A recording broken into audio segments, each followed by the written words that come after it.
Mi nombre es Kwame Asante. Tengo 51 años. Soy misionero y pastor de la Iglesia Vida Nueva de Accra, Ghana. Lo que voy a contarte hoy puede que no me creas. Es normal. Yo mismo, si alguien me lo hubiera contado antes de ese día, habría sonreído con educación y habría cambiado el tema.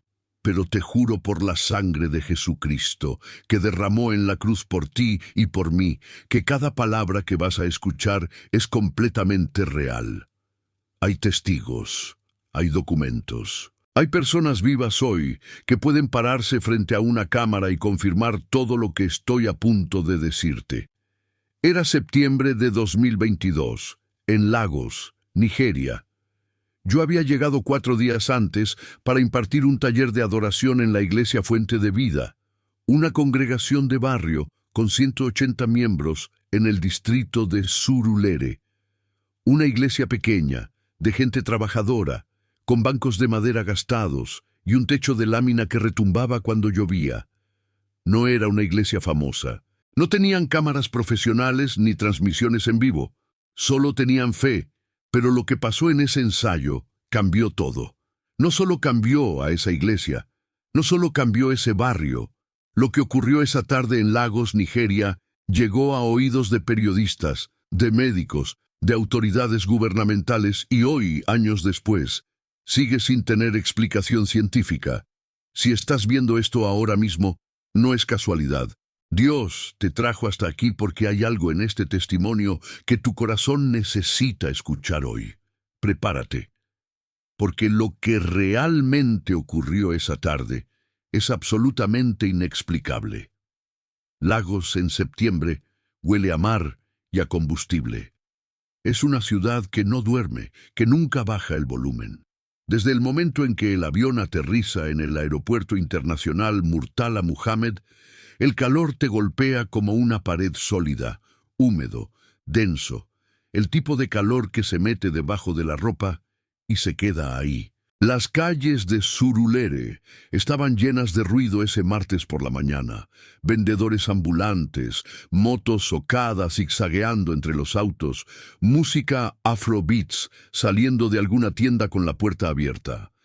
Yo llegué al edificio de la iglesia pasadas las 2 de la tarde. El pastor local, Emmanuel Yeshirika, 47 años, hombre de constitución robusta con una sonrisa permanente en el rostro, me recibió en la puerta con un abrazo fuerte. Me había contactado 3 meses antes por teléfono. Quería que su coro mejorara, que la adoración tuviera más profundidad, más dirección espiritual. Habían estado pasando por un período difícil. 3 miembros de la congregación habían fallecido ese año. Uno de ellos joven, 29 años, un accidente de tráfico. El ánimo general estaba bajo. El salón principal de la iglesia tenía capacidad para unas 200 personas en sillas plásticas azules apiladas en columnas contra la pared durante la semana. El altar era sencillo. Una tarima de madera de unos 30 centímetros de altura, un atril, 2 micrófonos en sus bases y detrás, pintado a mano sobre la pared blanca, un versículo del Salmo 150. Los cables del sistema de sonido estaban enrollados con cuidado en el piso. Olía a polvo, a madera vieja y a algo que solo tienen las iglesias. Esa mezcla de incienso antiguo y oración acumulada que se impregna en las paredes con los años. El ensayo del coro estaba programado para las 4 de la tarde de ese mismo día. Eran 22 miembros del coro. Los conocí uno por uno antes de empezar. Había jóvenes, adultos, una señora de 68 años llamada Mercy Adeyemi, que llevaba 31 años cantando en esa iglesia y cuya voz grave llenaba el espacio de una manera que te ponía la piel de gallina. Y estaba Adaeze. Adaeze Okonkwo tenía 34 años, soprano, madre de 3 niños, el menor de apenas 4 años. Trabajaba como enfermera en el Hospital General de Lagos de lunes a viernes. Y los domingos llegaba a la iglesia sin importar lo cansada que estuviera. El pastor Emmanuel me la presentó con orgullo especial. Esta es nuestra voz principal. Cuando Adaese canta, la gente llora sin saber por qué. Ella sonrió con modestia, un poco avergonzada del elogio, y me extendió la mano. Tenía los ojos oscuros, muy vivos, y una calma en el rostro que yo asociaría después con algo que no supe descifrar en ese momento. A las 4:07 de la tarde, el ensayo comenzó. Pero lo que no sabíamos era que para una persona en esa sala, esa tarde sería la última de su vida tal como la conocía. Los primeros 40 minutos del ensayo fueron normales. Trabajamos entonación, trabajamos dinámicas, bajamos la intensidad en los coros de alabanza para que el contraste con la adoración profunda fuera más evidente. El coro respondía bien. Había talento genuino ahí. A las 4:51 de la tarde le pedí a Adaese que cantara sola el primer verso de un himno que habían estado ensayando. «Cuán grande es Él». Era un momento de demostración para el resto del coro, para que escucharan cómo debía manejarse el registro agudo sin forzar la voz. Adaese se colocó frente al micrófono, respiró, abrió la boca y cantó exactamente 4 palabras. 4 palabras, y después un sonido que no era musical. Un sonido sordo, breve, como cuando algo pesado cae sobre madera. Adaese se desplomó hacia adelante y golpeó el piso de la tarima antes de que alguien pudiera reaccionar.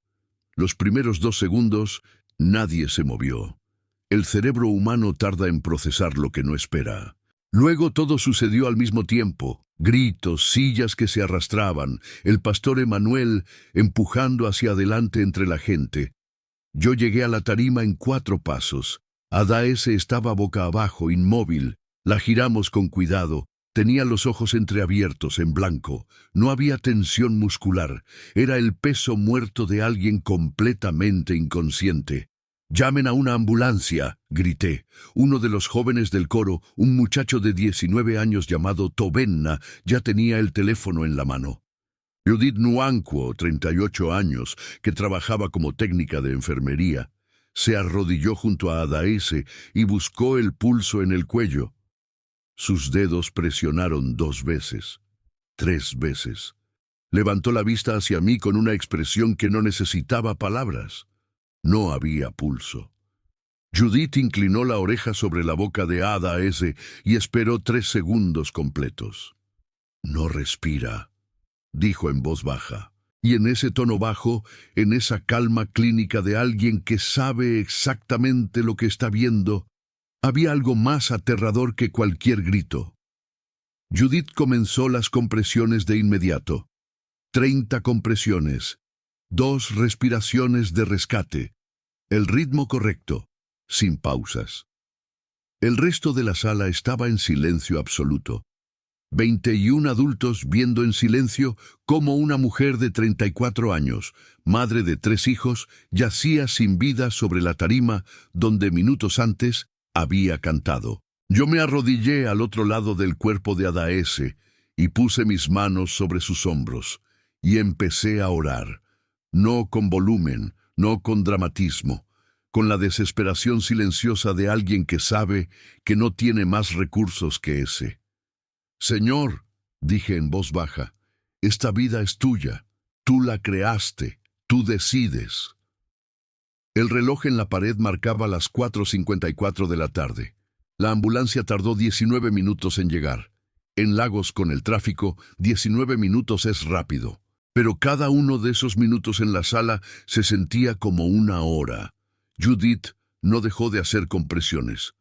Cuando sus brazos comenzaron a ceder por el esfuerzo, uno de los hombres del coro, Chukwuemeka Eze, 44 años, la relevó sin que nadie se lo pidiera. Las compresiones continuaron sin interrupción. 11 minutos. 11 minutos sin pulso, sin respiración, sin ninguna señal de vida. Yo seguí orando con las manos sobre los hombros de Adaese. No sé exactamente qué decía. Las palabras salían solas, en inglés, en twi, en lo que fuera. En algún momento escuché que algunos miembros del coro también oraban detrás de mí.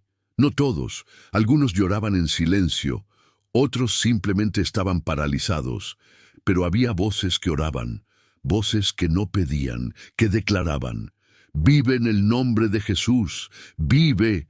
El pastor Emanuel estaba de rodillas en el piso de la tarima, con la frente apoyada en sus manos entrelazadas, y temblaba. A los 11 minutos con 40 segundos desde el colapso ocurrió algo. Adaese Okonkwo aspiró aire. No fue gradual, no fue el proceso lento de alguien que recupera la conciencia. Fue una sola inhalación brusca, violenta, como si alguien hubiera abierto una válvula de presión. Su pecho se elevó completamente. Sus ojos, que habían estado entreabiertos y en blanco, se cerraron y se abrieron de golpe, enfocados, completamente alerta. Chukwuemeka retrocedió. Judith se quedó completamente inmóvil. Y entonces Adaese habló. No preguntó dónde estaba, no dijo que se sentía confundida, no llamó a sus hijos. Dijo 3 frases, las mismas 3 frases que, cuando las escuché, me heló la sangre. Hermanos, lo que voy a contarles ahora puede sonar imposible, pero hay 21 personas vivas hoy que escucharon exactamente las mismas palabras que yo, y ninguno de nosotros en estos 2 años hemos podido olvidarlas. Adaese nos miró a todos, primero al pastor Emanuel, que seguía de rodillas, luego a Judith, luego a mí, y dijo: «Hay 3 personas en esta sala a las que se les está acabando el tiempo. Dios me envió de regreso para decirles que todavía pueden elegir». Silencio total. La primera es alguien que lleva una mentira desde hace 4 años y que mañana iba a actuar sobre ella. Se detuvo. La segunda es alguien que esta noche iba a hacerse daño. Otra pausa. Y la tercera, Adaese cerró los ojos un segundo, como si estuviera escuchando algo que nosotros no podíamos oír. La tercera ya sabe quién es. Y después de decir eso, Adaese perdió el conocimiento nuevamente. En ese instante entraron por la puerta los paramédicos. Lo que siguió fue caos clínico. Camilla, oxígeno, monitor cardíaco, preguntas rápidas dirigidas a Judith sobre el tiempo transcurrido y el protocolo de reanimación. Los paramédicos trabajaban con eficiencia profesional, pero yo vi la cara del paramédico principal, un hombre de unos 40 años, cuando le dijeron que habían pasado más de 11 minutos sin pulso y sin respiración, y que la paciente había vuelto en conciencia sola y había hablado con coherencia completa antes de perder el conocimiento de nuevo. Ese hombre, cuyo nombre era Babatunde Lawal, se detuvo un segundo. Miró a Judith, miró el cuerpo de Adaese. Luego miró al pastor Emanuel y dijo en inglés, en voz muy baja: «Esto no debería ser posible». La sacaron en camilla a las 5:21 de la tarde. Y en la sala vacía, con los cables del sistema de sonido todavía enrollados en el piso y el versículo del Salmo 150 pintado en la pared, 21 personas se miraron en silencio sin saber qué hacer con lo que acababan de presenciar. Hasta que el pastor Emmanuel, desde el piso donde seguía arrodillado, levantó la voz y dijo: «¿Quién es la primera persona?». Nadie respondió de inmediato. Yo observé los rostros. Había shock genuino en todos, pero había algo más en 2 o 3 personas. Algo que no era solo shock, era reconocimiento. El primero en hablar fue Obiora Mensah, 31 años, uno de los tenores del coro. Se puso de pie despacio, con los ojos llenos de lágrimas, y dijo: «Soy yo, soy la primera». Se hizo un silencio diferente en la sala. El tipo de silencio que se forma cuando la verdad ocupa el espacio. Obiora miró al pastor Emmanuel directamente. «Llevo 4 años usando el dinero del diezmo para pagar una deuda personal. Cada mes, antes de depositarlo, sacaba una parte. Nadie lo sabe. Nadie lo sabía». Hizo una pausa. «Ayer me llamaron para cancelar la deuda definitivamente. Hoy por la mañana calculé cuánto dinero de la iglesia había tomado. Mañana iba a desaparecer. El pastor Emanuel no dijo nada, solo lo miró. Lo iba a dejar todo, continuó Obiora. La iglesia, mi familia, Lagos, tenía el pasaje comprado. Obiora se cubrió el rostro con las manos y comenzó a llorar con una intensidad que no tenía nada de teatrical. Era el llanto de alguien que lleva 4 años cargando algo que aplasta. Nadie lo interrumpió, nadie lo acusó. El pastor se levantó del piso, cruzó la sala y puso la mano sobre el hombro de Obiora. No hubo más palabras entre ellos en ese momento. No hicieron falta, pero lo que pasó después nadie lo esperaba, porque la segunda persona tardó mucho más en hablar, y cuando lo hizo, lo que dijo nos destrozó a todos de una manera completamente diferente. Pasaron casi 20 minutos. El pastor Emanuel sugirió que nos sentáramos. Trajeron agua. Algunos miembros del coro llamaron a sus familias para decir que llegarían tarde. La sala fue adquiriendo una calma extraña, casi reverente, como la que hay después de una tormenta. Yo estaba sentado en la primera fila de sillas cuando noté que una joven en el extremo derecho del grupo no había hablado desde el colapso de Adaese. No había llorado, no había orado en voz alta, no había dicho nada, solo miraba el piso. Se llamaba Ngozi Uchenna, tenía 23 años. Era la persona más joven del coro. Había entrado hacía apenas 3 meses. Cuando finalmente levantó la vista, me miró a mí directamente. No al pastor, no al grupo, a mí. Y en sus ojos no había paz. Había algo que reconocí porque lo he visto en otros contextos a lo largo de 24 años de ministerio. Era una persona que había tomado una decisión. Me levanté y me acerqué a ella despacio. Me senté en la silla de al lado. ¿Estás bien?, le pregunté en voz baja. Ngozi tardó en responder. «Tengo pastillas en la cartera», dijo finalmente, en un susurro, sin dramatismo, con la calma aterradora de alguien que ya ha procesado todo. Extendió la mano hacia mí. En su palma había un pequeño sobre de papel doblado. No pregunté cuántas. No pregunté desde cuándo las cargaba. Tomé el sobre con cuidado y le puse la mano en el brazo, y no dije nada por varios segundos. «¿Esta noche?», pregunté después. Asintió con la cabeza.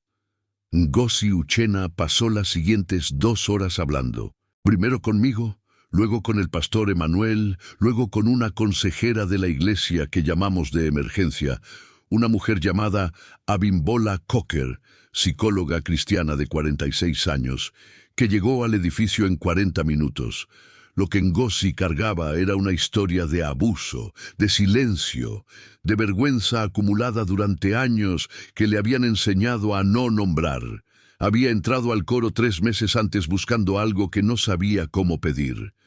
Esa noche, Ngozi Uchenna no durmió sola. Abimbola Cocker se quedó con ella. Y antes de que el grupo se dispersara, alguien preguntó lo que todos evitaban preguntar desde hacía 1 hora.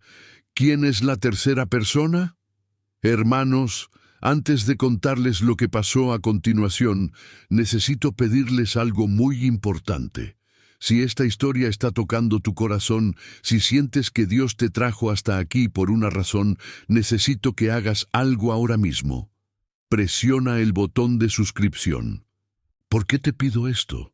Porque este canal me ha permitido venir hasta aquí para compartir este testimonio con el mundo. Historias como la mía son más comunes de lo que parece, pero pocas veces llegan a quienes las necesitan escuchar.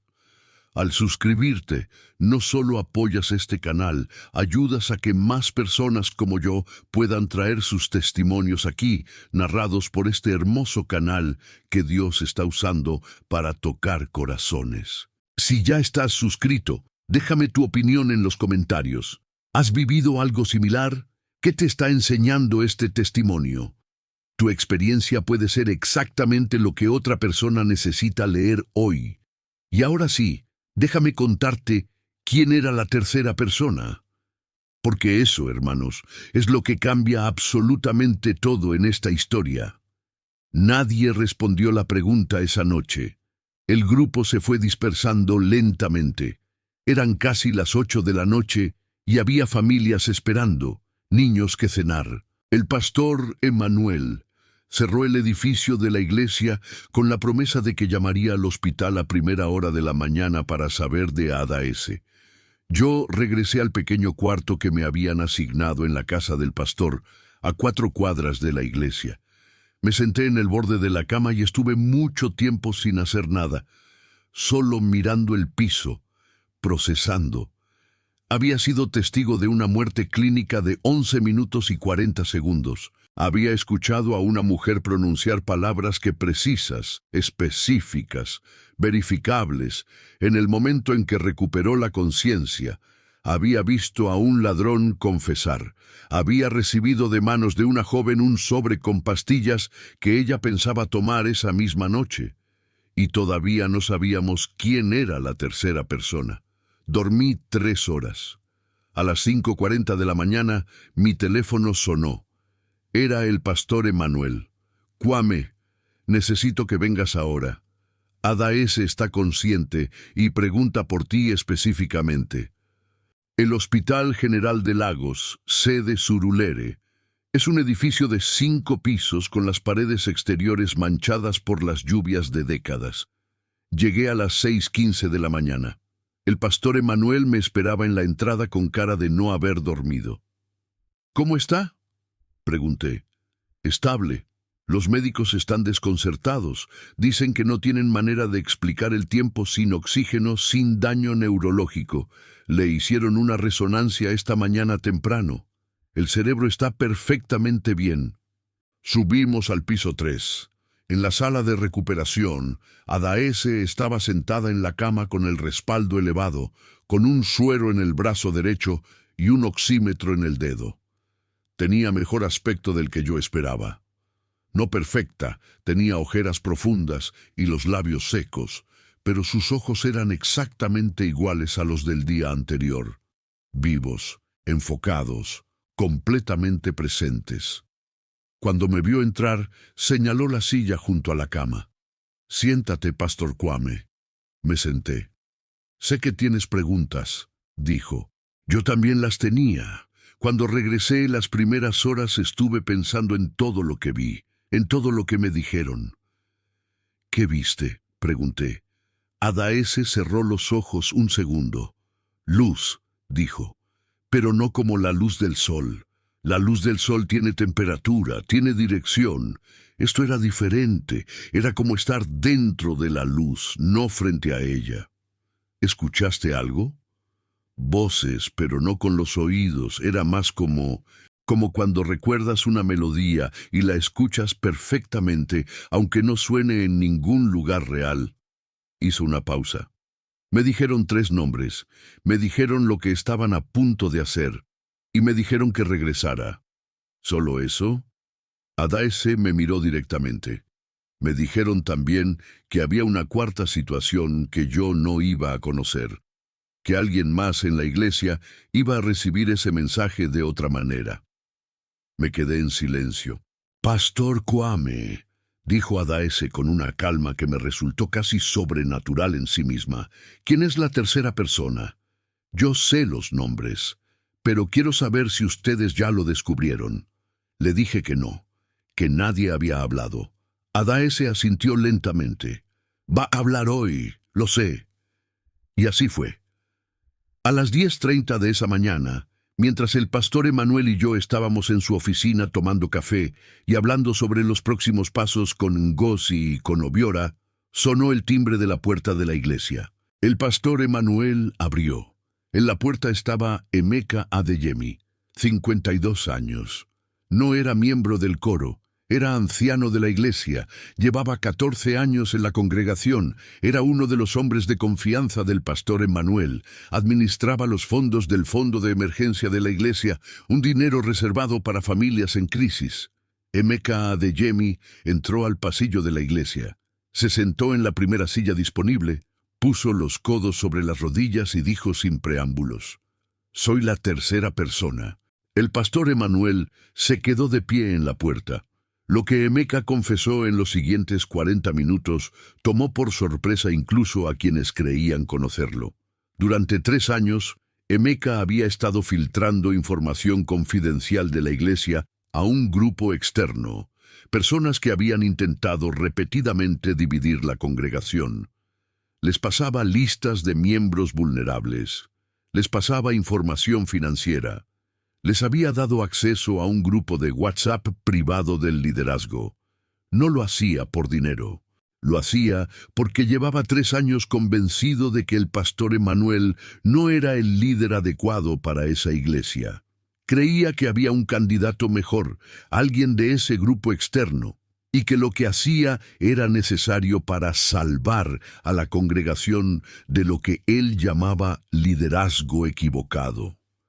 Pero esa mañana, antes del amanecer, Emeka Adeyemi no había podido dormir. Había abierto su Biblia sin intención específica. Las páginas habían caído en un pasaje del libro de Números, capítulo 32, versículo 23. Lo había leído una vez, lo había releído. Se había levantado de la cama y había caminado de un lado al otro de su cuarto durante 2 horas. Estad seguros de que vuestro pecado os alcanzará. Había llegado a la iglesia sin llamar primero, porque sabía que si tenía tiempo para pensar, no vendría. Hermanos, prepárense para lo que viene. Porque lo que el pastor Emmanuel dijo a continuación no fue lo que ninguno de nosotros esperaba escuchar. El pastor Emmanuel escuchó a Emeka Adeyemi durante los 40 minutos completos sin interrumpirlo, sin cambiar la expresión, sin levantarse, sin alzar la voz.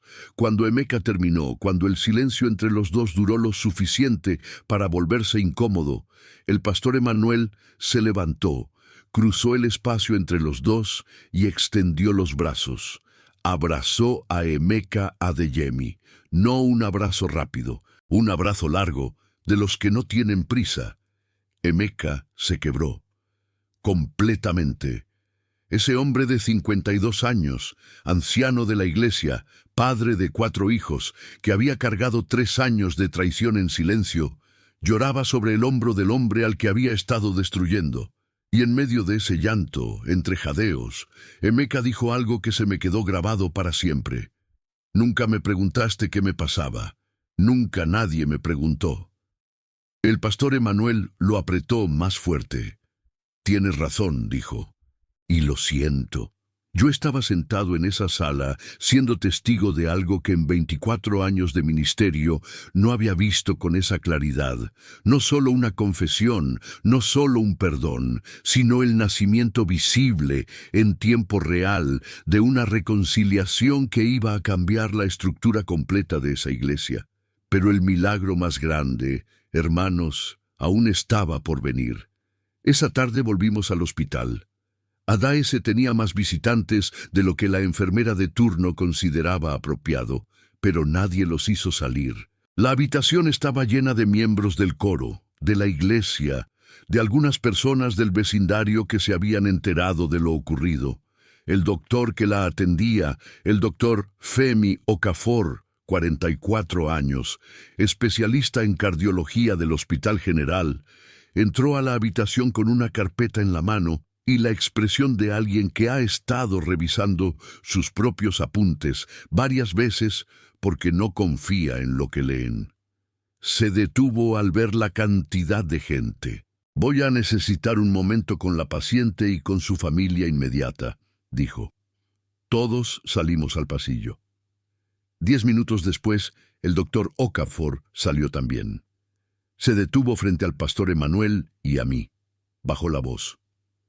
11 minutos y 40 segundos sin pulso y sin respiración, con reanimación en curso pero sin desfibrilación, sin medicamentos de emergencia y la paciente presenta 0 daño neurológico, 0 daño cardíaco y 0 daño en órganos. Hizo una pausa. Lo que les acabo de decir no tiene precedente clínico conocido en los casos que he manejado en 19 años de práctica. Voy a hacer un reporte para el comité médico del hospital. El pastor Emmanuel lo miró. ¿Tiene alguna explicación, doctor? El doctor Okafor volvió a revisar su carpeta. La cerró. No, dijo simplemente. Y caminó de regreso por el pasillo.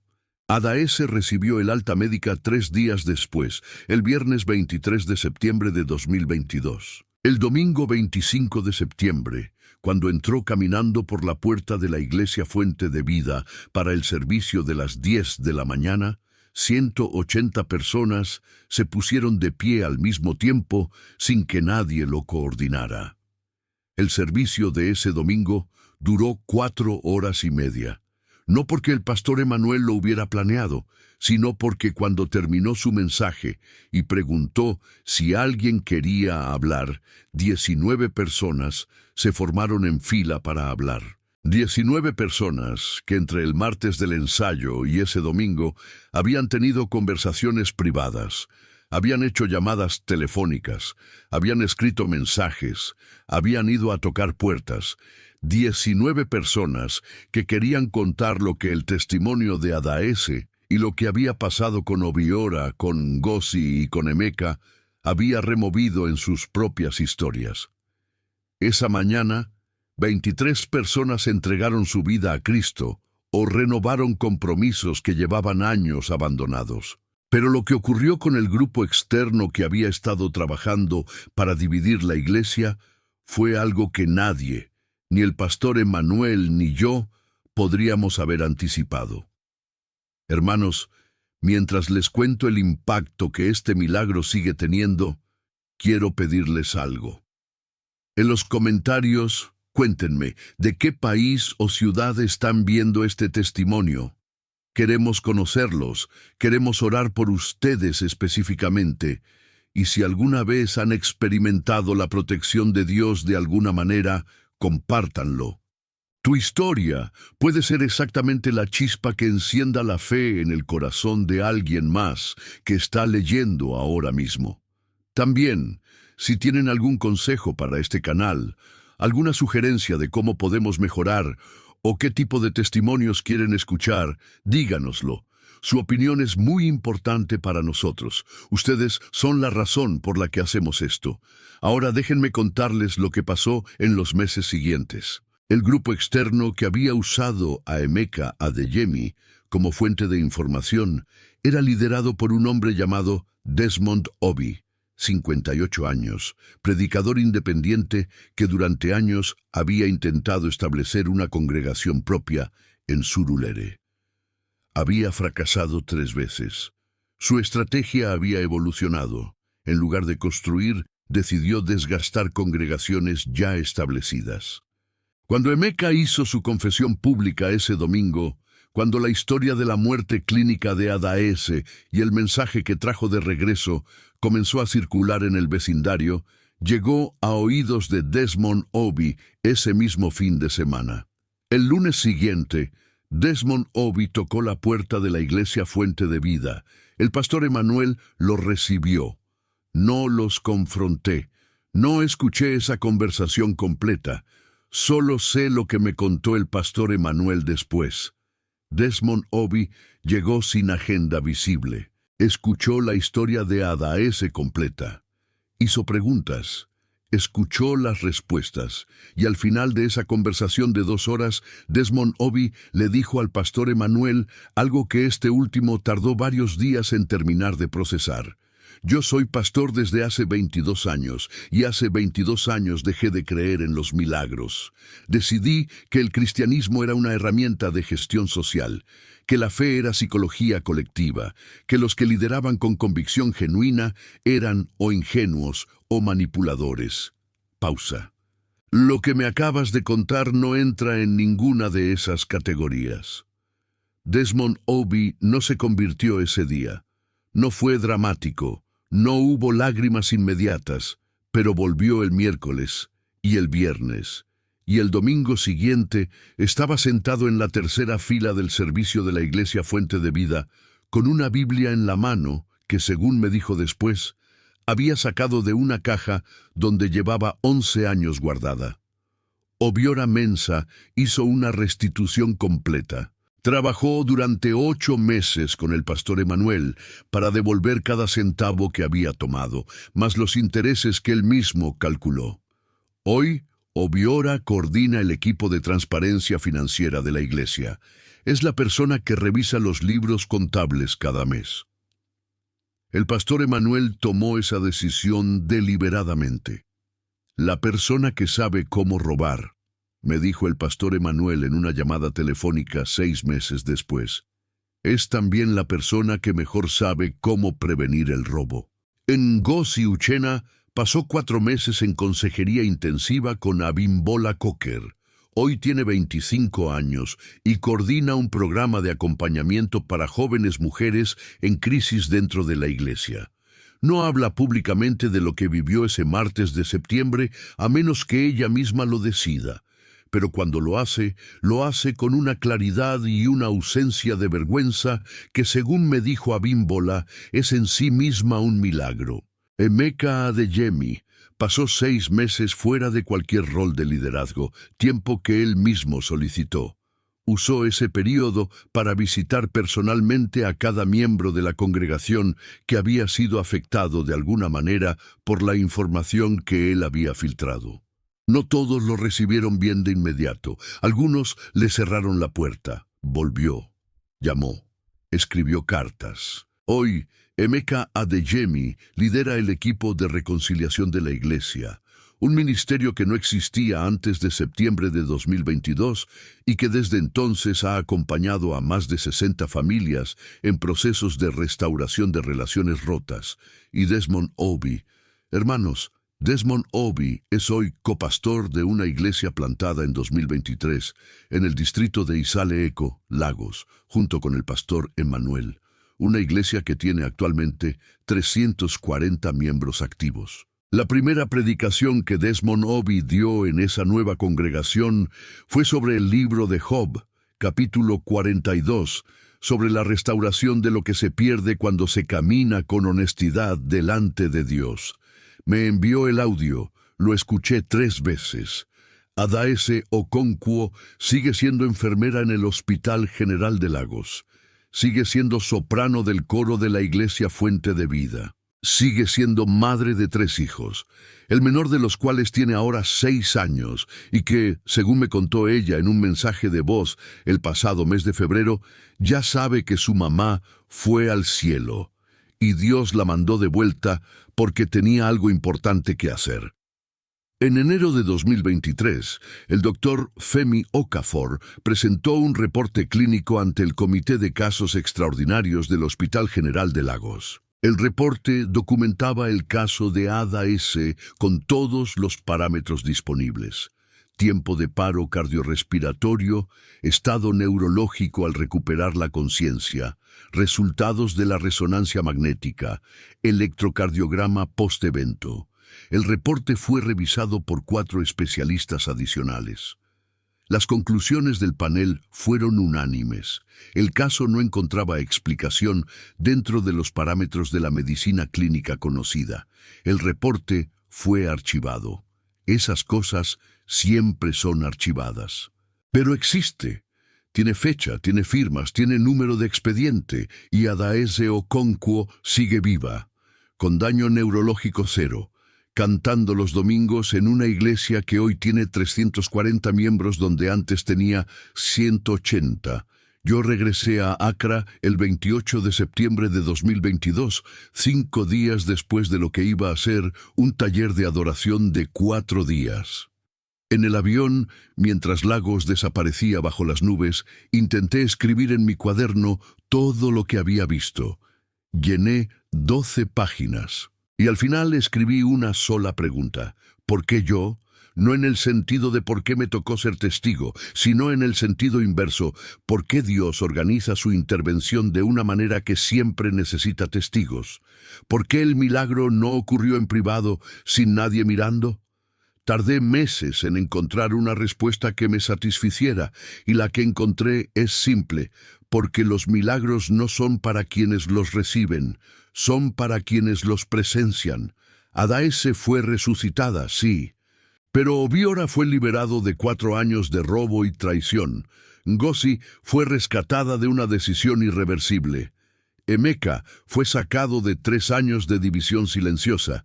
Desmond Obi fue arrancado de 11 años de cinismo espiritual que lo habían vaciado por dentro. Y yo, que llegué a Lagos pensando que iba a enseñar algo sobre adoración, regresé a Accra habiendo aprendido que la presencia de Dios no necesita pedagogía. Solo necesita un espacio donde la gente esté dispuesta a decir la verdad. Hermanos, lo que presencié no fue casualidad. El mismo Dios que hizo esto en Lagos, Nigeria, en septiembre de 2022, puede hacerlo en tu vida hoy. El libro de Juan, capítulo 11, versículo 25, dice: Yo soy la resurrección y la vida. El que cree en mí, aunque esté muerto, vivirá. Si estás pasando por un periodo donde sientes que algo en ti ha muerto, ya sea la fe, la esperanza, una relación, un sueño que diste por perdido, este mensaje llegó a ti en el momento exacto. No es coincidencia. Antes de irte, 3 cosas. Primero, si este testimonio tocó tu corazón, suscríbete a este canal. Recuerda que al hacerlo, ayudas a que más historias como esta puedan ser compartidas. Apoyas la misión de traer esperanza y fe a quienes más lo necesitan. Segundo, comparte este video con alguien que necesite un milagro hoy. Puede que sea tu madre, tu hermano, tu amigo, alguien que está atravesando su propia tormenta y que esta noche necesita saber que no estás solo. Tercero, en los comentarios, déjanos tu petición de oración. Vamos a orar específicamente por cada nombre que se comparta aquí. Y si tienes algún consejo para mejorar este canal, escríbelo. Tu voz importa, tu experiencia importa. Que la paz de Cristo, la que sobrepasa todo entendimiento humano, guarde tu corazón y tus pensamientos en este día. En el nombre de Jesús. Hasta el próximo testimonio. Que Dios te bendiga grandemente.